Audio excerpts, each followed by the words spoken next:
ये चीज़ आप जानते हैं कि मैंने 75 डेज़ का चैलेंज लिया है आप लोगों को वोकैबुलरी सिखाने का, एंड आई होप कि आप सीख रहे होंगे बहुत अच्छे से। 4 पार्ट्स ऑलरेडी मैं बना चुका हूँ, ये 5th पार्ट है।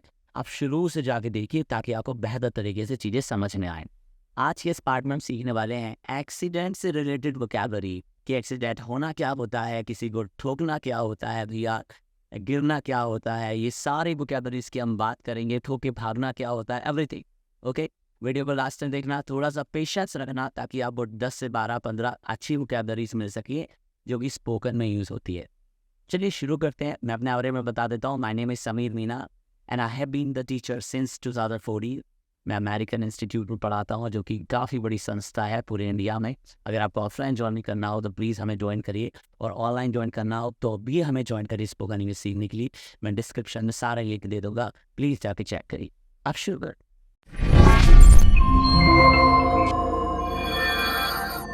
The first word is mishap, मतलब दुर्घटना होना, चोट होना। It was a minor mishap, छोटी सी दुर्घटना थी यार। उसी में एक एग्जाम्पल है, I had a mishap yesterday. भाई कल मेरे साथ चोट हो गई। पता है तुझे क्या हुआ? कि आ रहा था, एक मिनट होके चला गया। I had a mishap yesterday bro. Second है पाइल अप। पाइल अप मतलब कई वाहन की आपस में भिड़ा, एक साथ जब कई सारे वाहन एक साथ टकरा जाते हैं उसे पाइल अप होते हैं। A pile up took place on Indore Jaipur Road. भाई इंदौर जयपुर रोड जो ना वहाँ पे एक पाइल अप हो गया। नेक्स्ट है रैक। कार बाइक या अन्य वाहनों की दुर्घटना को ही रैक कहते हैं। A wreck occurred in front of my house. मेरे घर के सामने दुर्घटना हो गई यार कल। एक्सीडेंट प्रोन एरिया, ऐसा एरिया जहाँ बहुत सारे एक्सीडेंट्स होते हो रेगुलरली, उसे कहते हैं एक्सीडेंट प्रोन एरिया। बड़ा अच्छा एरिया है वो। सॉरी, बड़ा अच्छा नहीं, बड़ा अच्छा वर्ड है ये। ठीक है, अब आप बताइए कमेंट में कि आपके आसपास कौन सा एक्सीडेंट प्रोन एरिया है। जैसे हमारे यहाँ पर JK road is an accident prone area. Next, collision.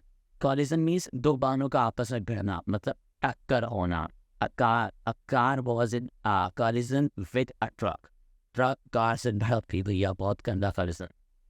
Have an accident, get an accident, lean with an accident या फिर एक्सीडेंट, इन सब का मतलब होता है एक्सीडेंट का होना। My friend got an accident last night. कल रात मेरे दोस्त का एक्सीडेंट हो गया। ड्रेल। ड्रेल मतलब ट्रेन का पटरी से उतरना। A super fast train derailed near Delhi.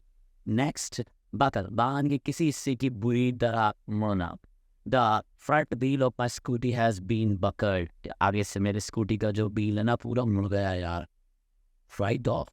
दुर्घटना में वाहनों के बुरी तरह क्षतिग्रस्त होना ही राइट ऑफ होता है। My bike is completely right of, पूरी खराब, पूरी खत्म हो गई है मेरी बाइक। कैजुअलिटी, ये सब सुना होगा आपने। Road, casualties are increasing. आजकल कैजुअलिटी तो इंक्रीज हो ही रही है भैया, दुर्घटना तो बढ़ ही रही है। एम्पुटेट। एम्पुटेट मतलब इन्फेक्शन से बचने के लिए शरीर का कोई हिस्सा काटना।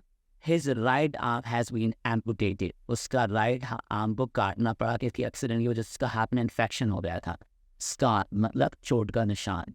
I still have a scar on my forehead. जो वहाँ ठुका था ना मैं, उसका भी स्कार है ये। नेक्स्ट है एक्सीडेंट्स विल हैपन। भैया दुर्घटना तो होती रहती है। Accidents will happen, but who can stop them? Better late than never. दुर्घटना से देर भली होती है। और नेक्स्ट है वी मेट बाय एक्सीडेंट। हम अचानक मिले थे, सच बताऊं तो we met by accident. My life is a chapter of accident. मेरी जिंदगी तो दुर्घटना परेशानी से भरी हुई है भैया, सच बताओ तो। And ladies and gentleman, an accident is waiting to happen. कुछ ना कुछ बुरा होने वाला है। जब भी आपको बोला कुछ ना कुछ बुरा होने वाला है। बहुत अच्छा लगा मुझे आपने देखी वीडियो को लास्ट तक। Please share and subscribe to this channel.